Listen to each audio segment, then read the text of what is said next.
Megan and I did a really good job of not talking about it, but like Murder Machine Guns ended up on top. Like he's like, oh no. So Megan put it in for him because she was helping him out, and she hit it, and he wanted to change it, and I forgot to change it. It was like, it's fine, dude, because I don't think you're gonna win no matter what. It wouldn't have mattered in the end, to be honest with you. But okay, all right. So let's talk about the 2 out of 3 falls first, boys. About these 2 matches, I was really excited for 2 out of 3 falls match. I was a little let down by it. I think it's maybe just positioning on the show.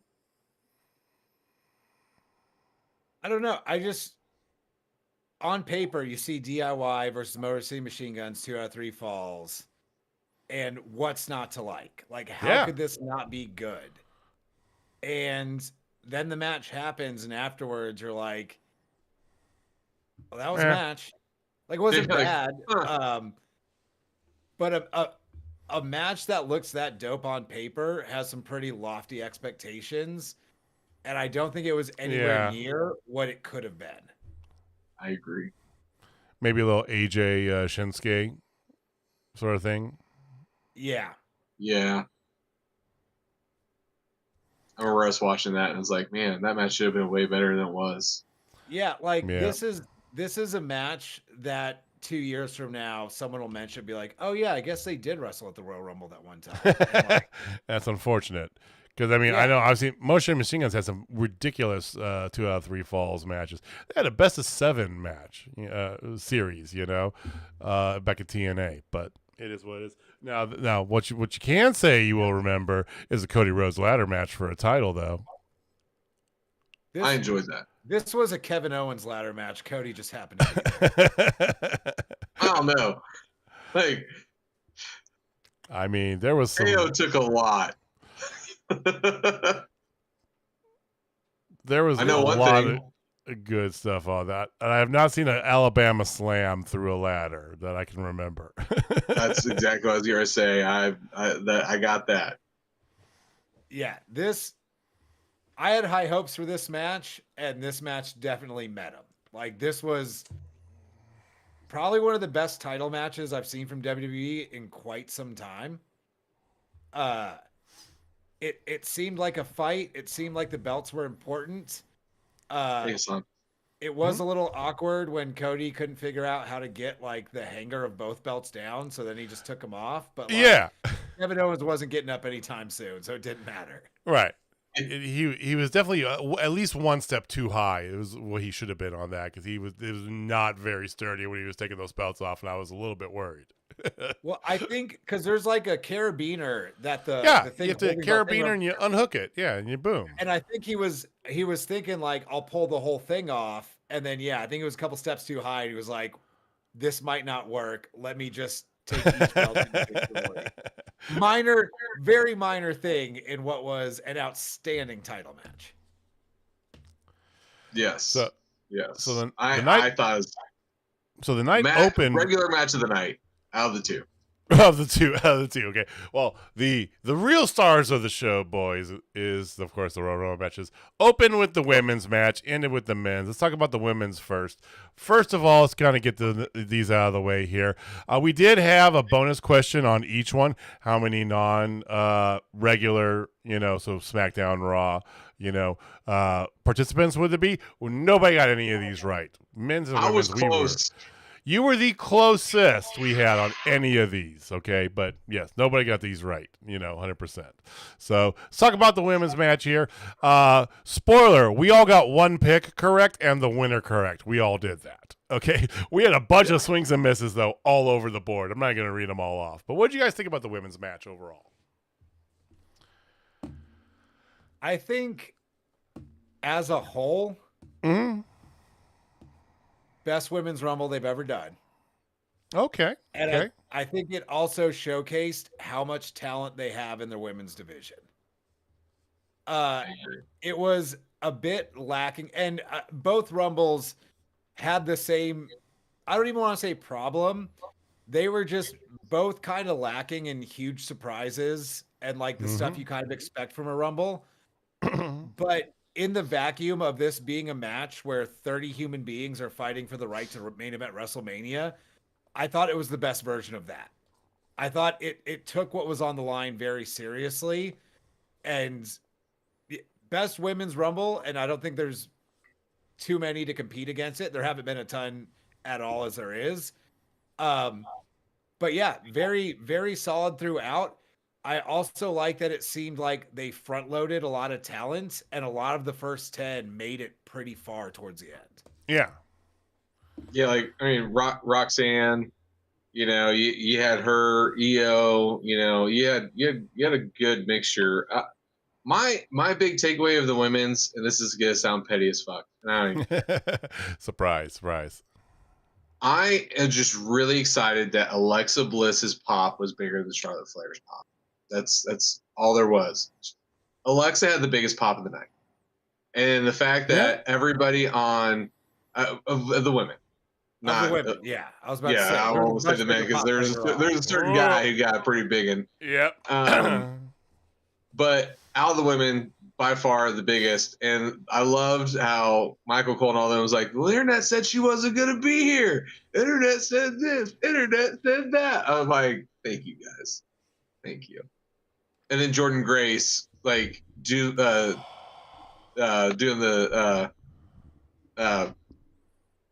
whatever the hell it is to Piper Niven. I can't think of it. Attitude adjustment essentially, and then Pat McAfee just going, holy shit. So everybody knows I've been a big Jordan Grace fan for years, right? And we've all agreed on this day is that this is the best place for her, right? Especially with kind of the way she's gone about herself the past couple years, right? She is built for this shit.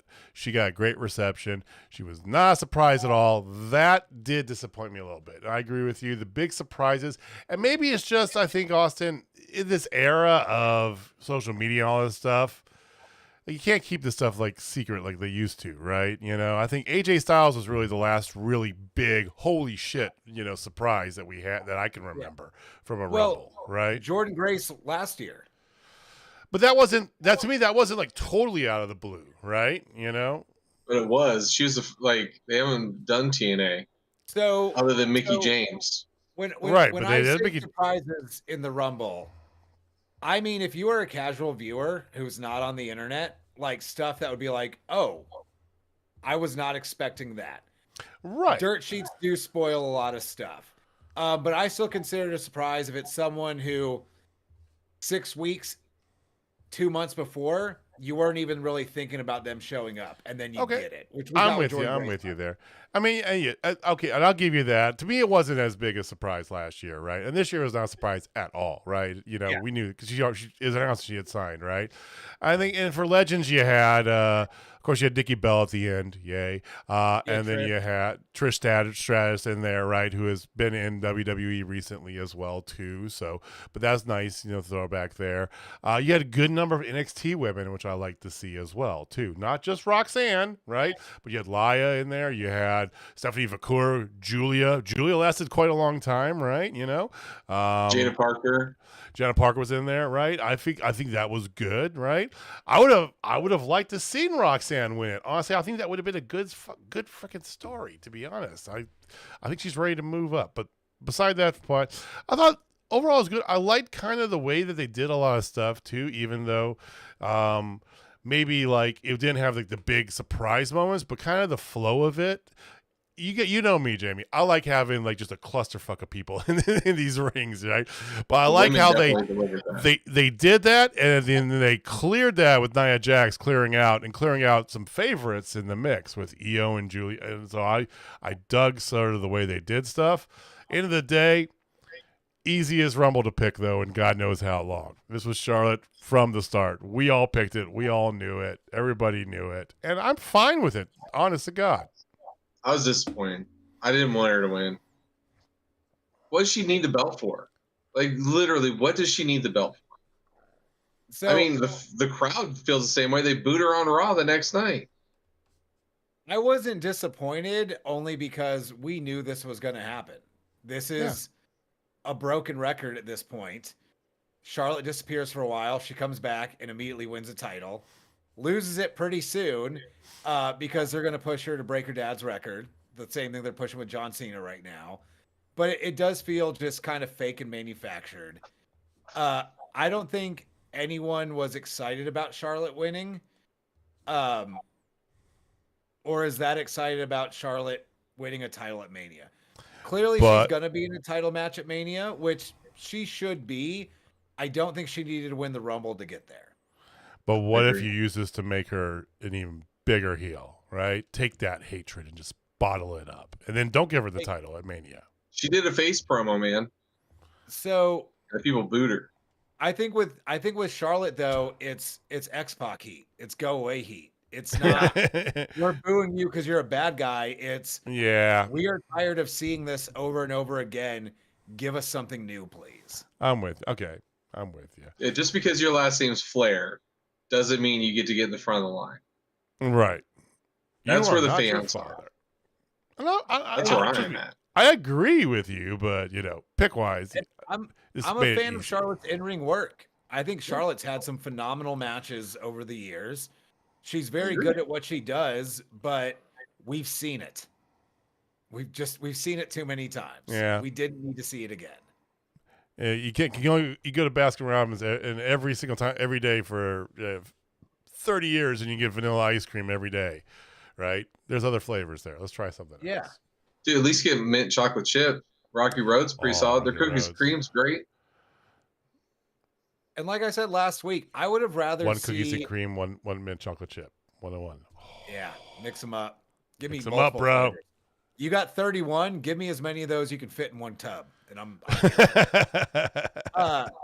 now it was heavily rumored Becky Lynch was coming back. And as I said on the show last week, I would have rather seen Becky and Charlotte in a non-title match at Mania because that's something kind of interesting for the both of them. But no, we just get Charlotte wins. Charlotte's probably wrestling Tiffany Stratton at Mania, which Tiffany beating Charlotte at Mania would be a star-making moment. We can hope. Probably won't happen, but that would be never know. I want Tiffy time to do it. Well, the end of the show with the men this year. So the men, and we said this too, and we all guessed really high on the secret entrance, and there was two. There was two. I only guessed 4 for roster. the men. Yeah, you guessed 4. I guess 5. Jamie, I think you said 4 as well, right? Somebody put in there 8. Was that you, Jamie? Yeah, because I was thinking there's gonna have lots of NXT guys. I thought like they're gonna have Trick, Obafemi, maybe even Ethan Page, and I was hoping that we have Joe Hendry, which we got, and then I was hoping we get Moose too. I thought that'd be a good thing. I was hoping that did not get Moose. The only TNA we got was Joe Hendry, okay, and then his pop was insane. That man is so over. It's so great. Even my one buddy that says, he finally admitted a little bit. It's like, okay, I kind of understand why you guys get this. And it's like, no, it's one of those things like it doesn't make any sense, but I love this man to death. It's fantastic, right? And then I Show Street. Yeah, I can't. I Show Speed. I Show Speed shows up, who got obliterated. That was hilarious. I mean, I think I saw on the clip of the press conference, the post press conference, Triple H saying, "I've never seen a human being get hit that hard." That was the hardest spear I think I've ever seen. I mean, we know Braun Breaker can go. He gets a speed up there. So we were kind of all over the board. Here's what's funny. We all got 2 of the final 4 right. Okay. So we all had John Cena and CM Punk in the final 4. Okay. From there, we had a whole bunch of other stuff going on here. Boys, what did you... close to having 4 out of 4, though. I was literally this close. You were extremely close. Yes. Except for those 2 got eliminated. Right. So what were your thoughts? What were your thoughts? And we'll save the ending for just in a second here, okay? So what were your thoughts on the Royal Rumble up until the final 2, okay? Let's start with that. Boring. The men's was a little boring for me. I thought the men's was also very good, just like the women's. It I thought also lacked surprises, but I think the reason why you didn't have as many surprises in either Rumble this year is they weren't scrambling to fill out 30 people. Like, the biggest thing I noticed about this Rumble is the vast majority of the 30 people in there could believably wrestle for a world title. Yeah. Even if a lot of them you knew they wouldn't, it was just loaded with talent. And just like the women's, I thought it got the point across that you're fighting for, like, there's stakes. You're fighting for something important, and it's kind of the best of who you have, plus iShow speed.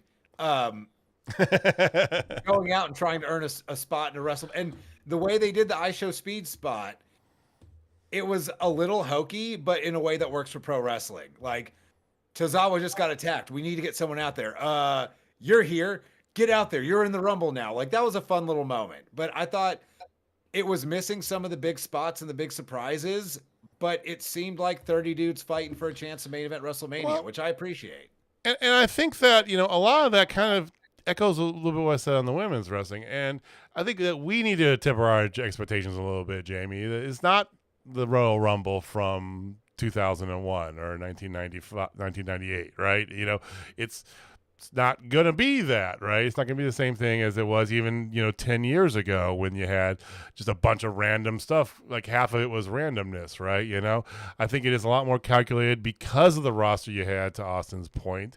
I think you still have some really good spots. I love how they started with Ray versus Penta. Okay. Fantastic. We haven't seen that since Lucha Underground. For those who haven't seen Lucha Underground, they've never seen that. So that was fun to see, right? I think you had some good moments in there. You had a good Chad Gable thing, and then Otis came out, and so I think there was some good stuff that they did with it. I didn't mind it a lot, but again, it didn't. I hear what you're saying. It didn't have that overwhelming wow factor to it, but I don't think it needed it because it was so top heavy. We all knew that it was coming down to the last 10 minutes. It's like an NBA game. My point, it went like this. It started off like this, and I felt like it dipped really hard, and then it stayed down there for like about over half, and then it skyrocketed back up, and then like the last 10 entrants was just balls to the wall. Mm-hmm. This is the Royal Rumbles I love. I mean, hell, we even got AJ Styles coming out to his original music, which, instead of Def Rebel bullshit. Like, that got me going, God. Like, there's so many good things that happen in this thing. Like, the whole angle that they're doing, obviously, for a triple threat between Roman Reigns and CM Punk and Seth Rollins. Like, give me that. Those guys don't need to be in the title picture at all. Jacob Fatu looking like a fucking monster out there. Braun Breaker looked amazing in the Rumble. Braun Breaker looked great. Yeah. Yeah, he did. Yeah, both those two guys going against each other, just like what did Wade Barrett say on commentary? It makes my nether regions tingle. That should be the Mania match. Give me Jacob Fatu and Braun Breaker for the Intercontinental title. Yeah, let's go. So that right in my veins. Gets down the end, like Jamie said, the last 10 entrants where you really had it. And by the way, I don't think I've said this. I love Roman's newest version of his music so much better than any version he's ever had. It's so good. It's so good. Okay. I don't think I've ever said that publicly. I want to put it out there because it's a very factual statement. Fight me. So we get down to the end. Okay. Now, if you look at us, Austin, I don't know where Austin was, but Austin picked Randy Orton to win the whole thing. Okay, so there's that. I took a while. I have been on record to say that I'm taking that belt at Revolution. So I took some wild swings in the Rumble. He did. So he was already eliminated because it's like Randy Orton. No. So Jamie and Megan both picked CM Punk. Myself and young Matthew picked John Cena. So we get down to the end, okay? And I said we had two of the Final Four right. So right before the Final Four, we have both Roman Reigns and Seth Rollins getting eliminated, to be 5-6 by CM Punk, right? They're going at it, and there's a fantastic little angle they did within the match between them. It was very fan servicey, but in a great way. And then they're both kind of teetering over the edge. And here comes CM Punk to eliminate them both. And then he's immediately CM Punk, that is, because he's number 4 now, immediately dumped out right behind him. So we keep going here, and so we get to the point where we have Jey Uso, John Cena are the final 2. John Cena wins. This guy finally returns to Titletown. If Jey Uso wins, we have a 4-way, well, a 5-way tie, really, if you want to put it that way. If we give Matt DIY, so say we have an all-out tie, and we're going to tiebreaker. Okay. And for those of you who watch the Royal Rumble, you know what happened. They did a very masterful job of the double balance on the outside, right? You know, oh, this guy, oh, this guy, oh, this guy, oh, this guy. Jey Uso wins. Very surprising. Very surprising. I like it. I like a little surprise, right? Push Jey to the moon. He's so over anyway. Why not, right? Besides, you've already built in the whole CM Punk gets his title shot by going through Toronto where he said he was going to go, right? Okay. So we go to the tiebreaker. Jamie was the closest. It's just, I'm not going to, there's no suspense to it. What was the match time? 1 hour, 20 minutes, and 11 seconds is what I timed bell to bell. And what did I have? You had 1:19:37. So you were the highest of all of us. So you just didn't even matter. You were within a minute, yes. Once it crossed 1:15 and 13, once it crossed minute 17 and a half, you already had won. It was done. Because I was an hour 6, Matt was an hour 11. Megan was an hour 15. Austin's was an hour and 7 minutes. So there you have it. But before I get into how great I am as a pay-per-view picker, I do want to talk about the commentary that was going on at my house. So it was Megan, myself, Matt was there, and my wife she worked a shift earlier that day and stayed up most of the day, so she was passed the fuck out in a chair right beside us. Like, she was snoring and everything. It was great. But like, we were watching this thing, and literally we were like, wait, okay, if John Cena wins, JJ wins. And then both Megan and I go, I don't care if Jey Uso wins. I don't even want him to win. But JJ can't win the belt. Like, that was our whole thing. Like, JJ can't win. JJ can't win. And then as soon as I saw Jey Uso win, like, we all like, yeah, just because we knew you didn't win, sir. What was young Matthew involved in this anti-JJ hate? I mean, not as much as Megan and I. Megan and I for sure, but I know you two of you were, right? Because it was a surprise thing, and then, of course, we were amped up, and he got amped up with us because we were. He's impressionable. You know? I like young. Matthew. Yeah, but he's gonna be a member of the J Money Club one day. You mark my words. Nah, dog. That ain't happening. But anyway, back to what I was getting ready to say.